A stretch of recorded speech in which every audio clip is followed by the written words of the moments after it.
ఈ లోకము చీకటిమయం.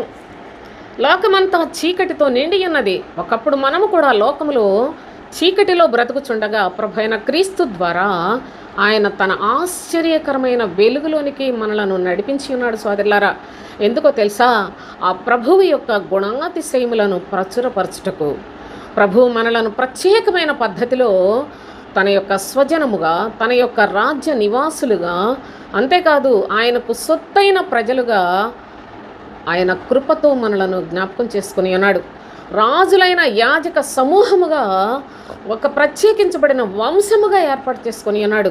కనుక చీకటిలో నుండి వెలుగులోనికి వచ్చిన మన యొక్క జీవితాల్లో నిజముగా మీరు అట్టి అనుభవము కలిగిన వారైతే ప్రభువు యొక్క గుణాతిశయములను, ఆయన ఎంత గొప్పవాడో, నీ జీవితంలో ఎటువంటి మార్పు జరిగిందో, ఎలాంటి చీకటి నుండి నీవు ఎటువంటి వెలుగులోనికి చేర్చుకొనబడి ఉన్నావో, వాటన్నిటినీ గురించి, నీ స్థితిని, నీ పాత స్థితిని, ఇప్పుడున్న ప్రభువునందు నీ స్థితిని స్పష్టముగా కొందరికైనా మీరు తెలియచేయుట అనేది దేవుని యొక్క చిత్తమై ఉన్నది. కనుక ప్రభు యొక్క గుణాతిశయములను ప్రచురపరచాలి. అది నా యొక్క విధి.